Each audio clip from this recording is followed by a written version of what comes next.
Assalamualaikum warahmatullahi wabarakatuh. Berjumpa lagi dengan saya Gitaris Gadungan. Kali ini kita akan belajar yang ringan-ringan saja, yaitu terkait bass dalam chord. Dan mungkin saja pengetahuan ini ada gunanya dalam bermain gitar kita. Metode belajar bass dalam chord gitar ini saya pelajari sekitar tahun 80-an ya, dan mungkin sudah berbeda konsep atau istilah dengan saat ini. Istilah yang akan kita pelajari kali ini adalah rotate bass atau bass pengganti dalam chord. Apa itu rotate bass? Mungkin Anda sering melihat cara bermain gitar seperti ini.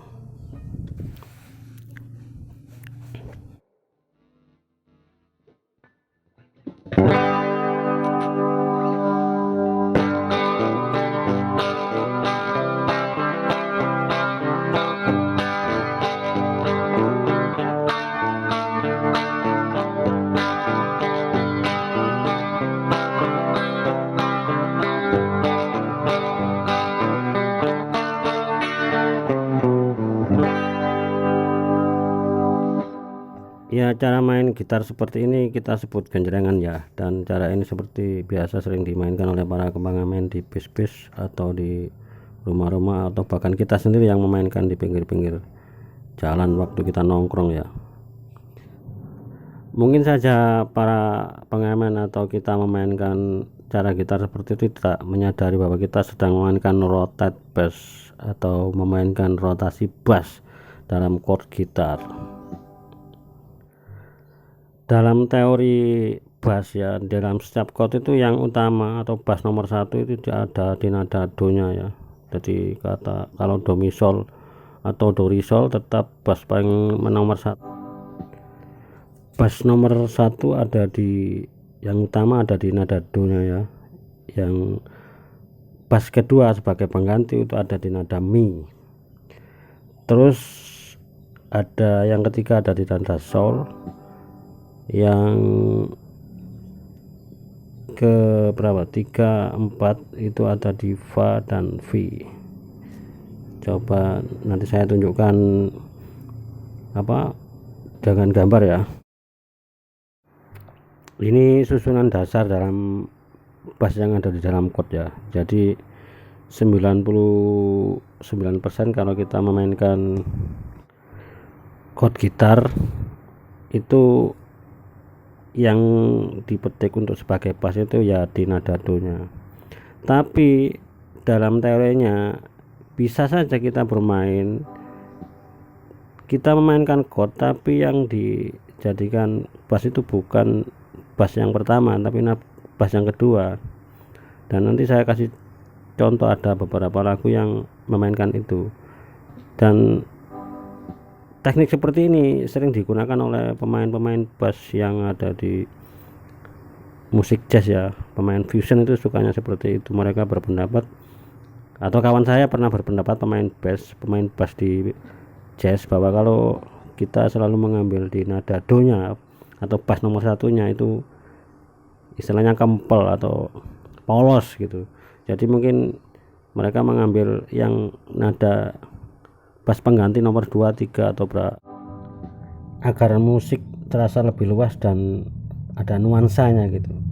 Tapi saya tidak akan membicarakan dari persepsi pemain bass ya, karena kalau kita bicara bass nanti kita akan mengarah ke scale.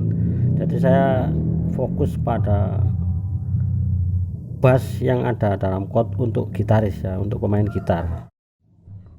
Sementara kita praktekkan dulu nada bass utama dari setiap chord ya, nada do pada setiap chord.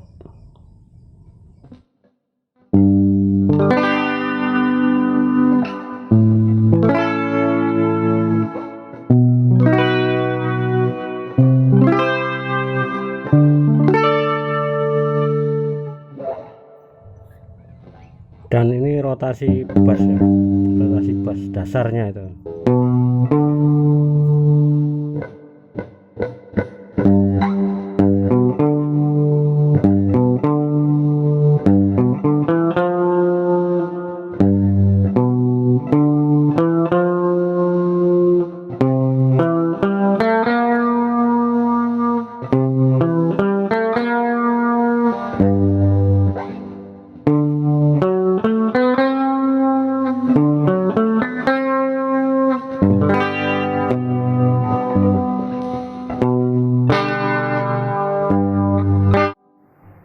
rotasi bass seperti tadi ya,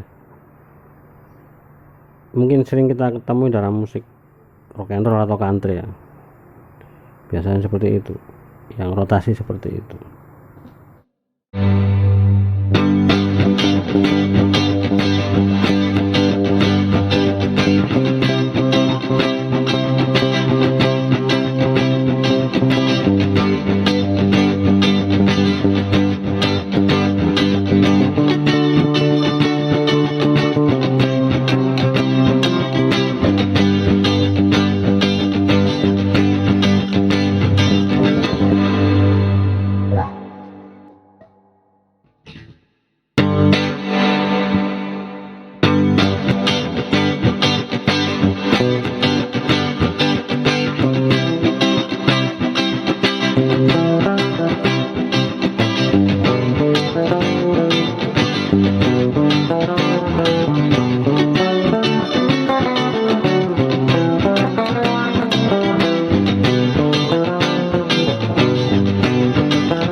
Dalam permainan tadi yang saya mainkan ya, itu ketukan pertama tetap ada di nada do, meskipun secara kebetulan memakai rotasi dan itu masuk semua ke dalam bass 1, 2, 3, 4, dan 5. Dalam beberapa lagu sering saya temui bahwa ada lagu yang ketukan pertama pada chord itu tidak mengambil nada do nya, tapi mengambil bass yang kedua, yaitu ada di nada mi. Kita ambil contoh ya, umpama kita memainkan chord G, bass do nya itu kan ada di kunci G ya, fret ketiga dari senar nomor 6. Tapi kita tidak memainkan itu, tapi kita mengambil bass pengganti nomor 2 nya, yaitu ada di B. Nah ini chord G tapi kita pakai bass B, mi, ada mi, atau D, kunci D, bassnya ada di F crash ya, yaitu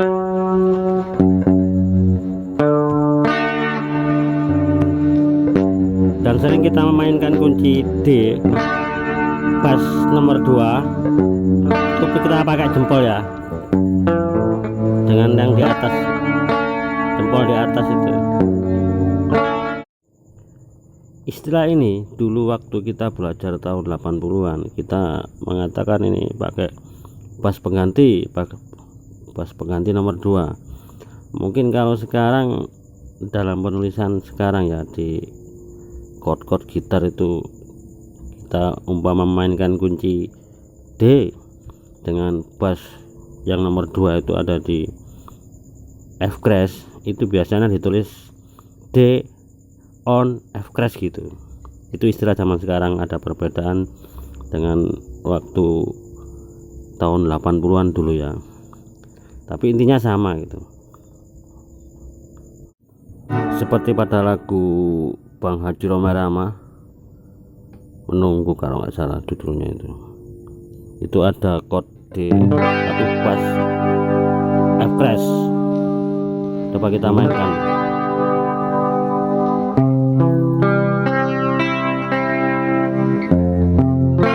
Nah ini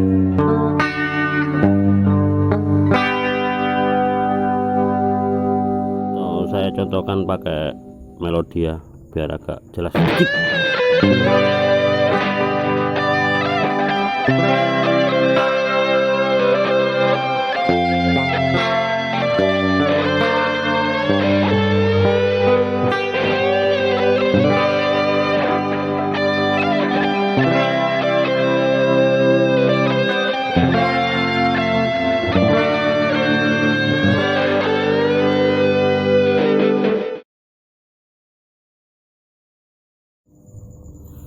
Pengetahuan seperti ini kemungkinan ya ada gunanya bila Anda ingin membuat lagu agar bisa terlihat lebih ada nuansa daripada kita pakai yang polos-polos gitu.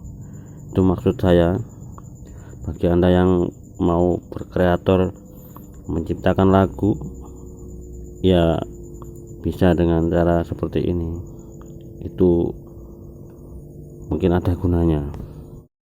Atau saya contohkan dengan lagu-lagu yang lain seperti lagunya miliknya White Lion atau miliknya Firehose, itu juga memakai chord seperti itu, tapi saya agak lupa cara mainnya, mungkin agak belepotan ya. Mohon dimaklumi lah karena gitaris gadungan ya seperti ini.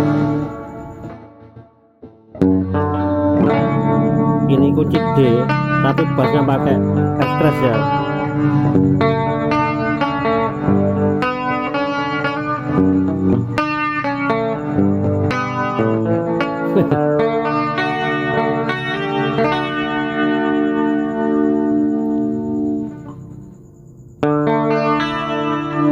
Ada lagu Dewa ini ya.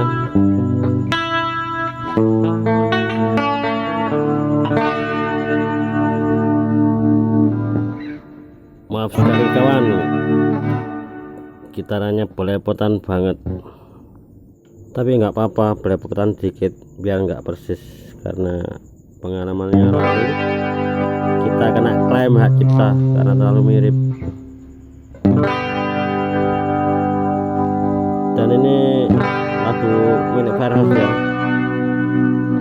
saya nggak bisa mainkan secara bagus, mungkin Anda bisa ngecek di lagunya Firehose, Lifetime kalau nggak salah judulnya.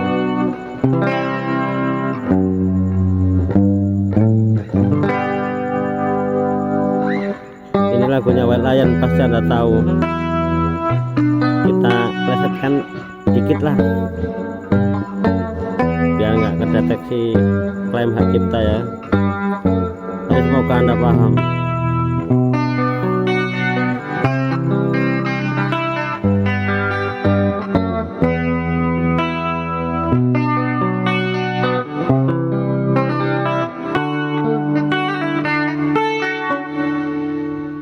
Cukup sekian kawan, semoga apa yang saya paparkan bisa Anda mengerti dan ya pahami, dan semoga bermanfaat ya. Sampai jumpa dan terima kasih.